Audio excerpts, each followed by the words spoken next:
Well, let's take that conversation further. Tshwane Human Settlements MMC, Aaron Maluleka, joins us in studio. MMC, good evening to you. Thank you so much for joining us. Good evening, and thanks for having me. No, we appreciate it. You know, I'm just looking at the images that we just saw of the mayor inside that particular building. And you look at the sectioning of, you know, how people are living inside some of these hijacked buildings. And I'm keen to hear your thoughts on that, just the state of some of them as you think about what it is that you've seen. And then we'll get to the data and also the plan. But describe how they certainly are and the conditions that people are living in these buildings. Then there are people that hijack our buildings for purposes of profits. And from the outside part, you wouldn't suspect activities that are taking place inside because these individuals that are finding themselves cramped in these buildings, they are paying rent to someone. They are paying for electricity, they are paying for water, and we're not getting anything as the city. Therefore, conditions are appalling, and we do not wish that any person can stay in those conditions. Talk to me about what they look like, though. I mean, we've seen rooms in some of these buildings that are portioned off so that they can accommodate as many people as possible. Therefore, there's an informal settlement within a building that has been abandoned or a derelict building. Then it's they partition it with any material that they find, plastics, boards, so that they can make rooms.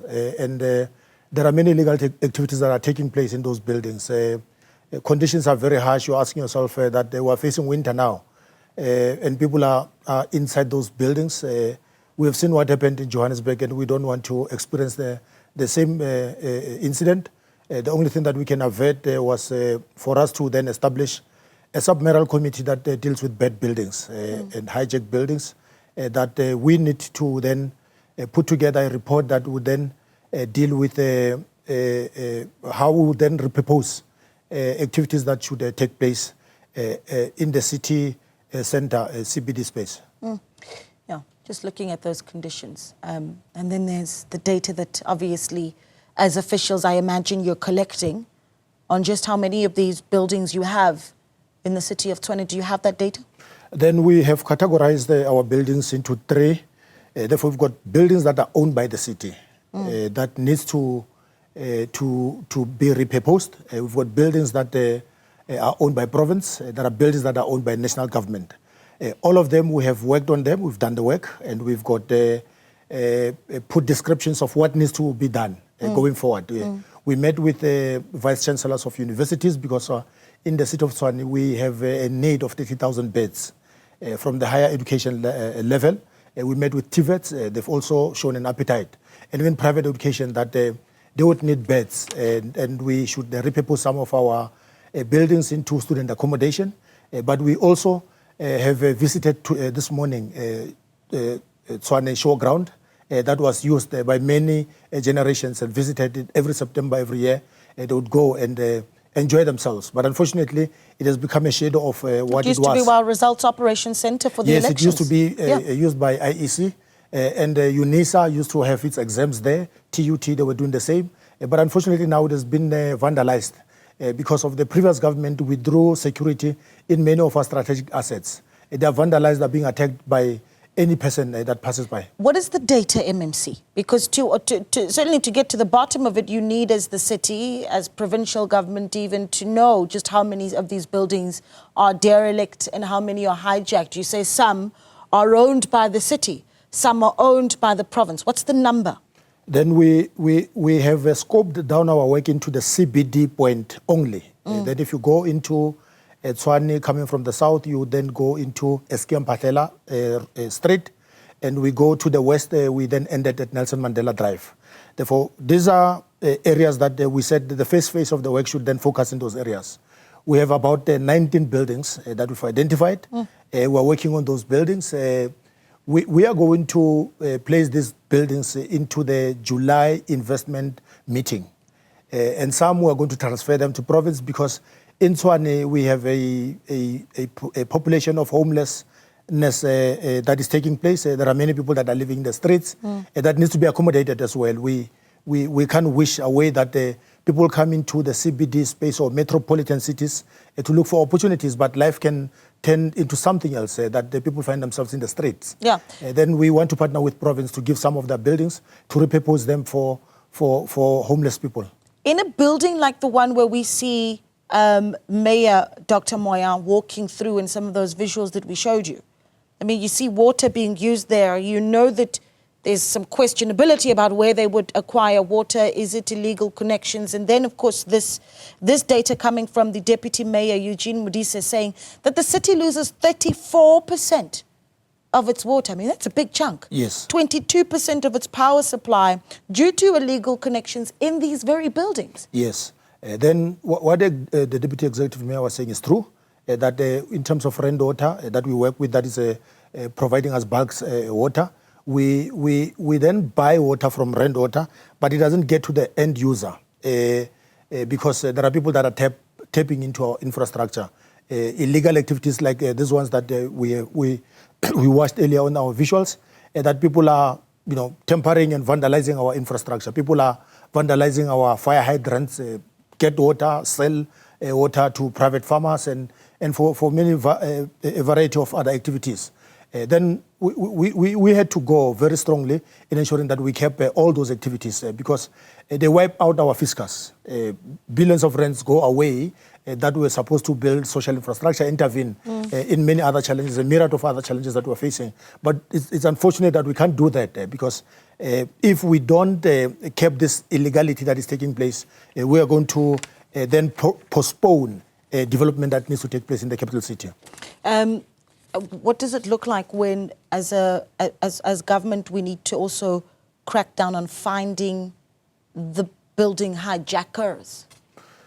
We then have realized that there's an issue of leases that we have that predates even our coming into government, that people had green leases.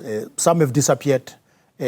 Some have passed ownership, which is something that you can't do in terms of ownership. If you lease, you can sublease. You must go through council processes so that your lease should go through council approval. But people pass on. Others would then be a generational takeover of the ownership of these buildings. But when you get to a point where you want to collect your utility bills and issue bills, you then realize that you are owed monies, and nobody comes forth to honor these debts. And when you go and investigate at the building, you then get illegality that is taking place, and there's no ownership. If we go try to serve a notice of eviction, you don't get anybody. But hijackers then disappear. That's why we have identified and we're able now to take over some of these buildings. I believe that the city of Tshwane, this being something that came up in April, that the city of Tshwane wanting to use the Expropriation Act to repurpose these derelict and abandoned buildings. Talk to me about why that particular act and how you're going to go about that. We want to take advantage of the act because it allows us to then get in a legal way. Because when you want to remove people or when people abandon a building and they are no longer servicing it, because if you look at the capital city and you are looking at the economic growth, you must also look after the spaces where investors must come in. But if you've got derelict buildings, bad buildings, people are not going to invest.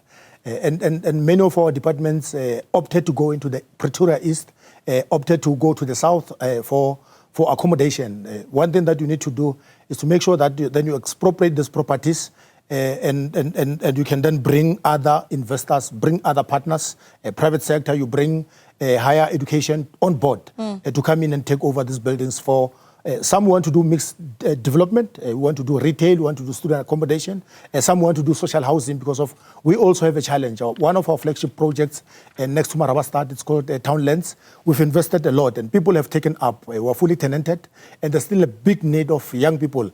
Young people come to Tshwane for learning purposes, but post-learning, they want to reside in the capital city because they find jobs. We need to accommodate them. We can't take them into the periphery of the CBD because many people spend a lot of money, that disposal income, on travel and transport. We should therefore spare them that expense by building social housing that would accommodate them to be closer to their places of work. Yeah. You do have buildings that already have seen some work on them. Tell me about the Krueger Park building, for instance, the Tshwane Park precinct.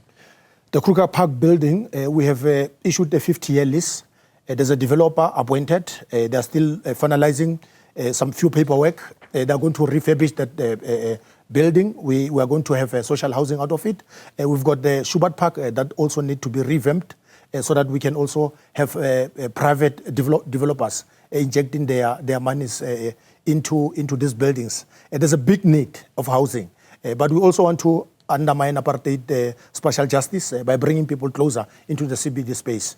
We are an administrative capital.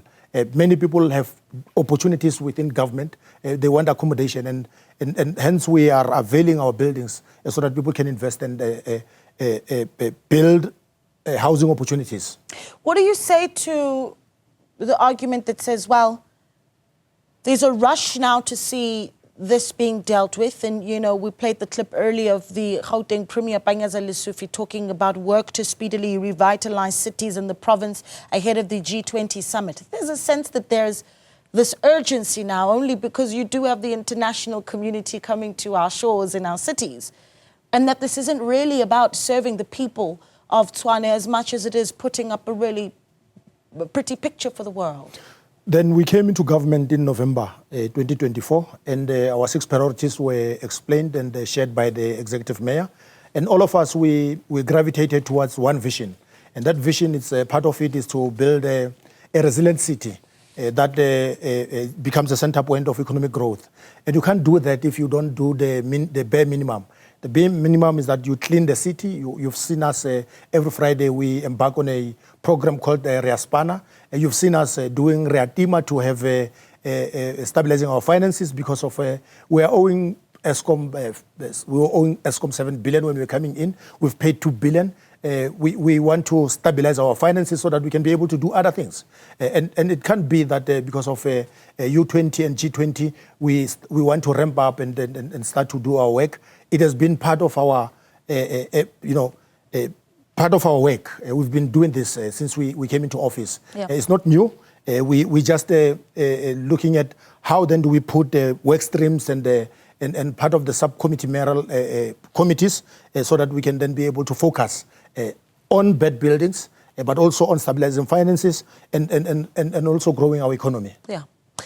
MMC, lots to do. And we're going to keep checking in, of course, as we get closer and closer to the end of the year. Thank you so much for your time. We really do appreciate it. And certainly your work cut out for you, that part undeniable. The Tshwane MMC of Human Settlements there, Mr. Aaron Maluleka, speaking to us.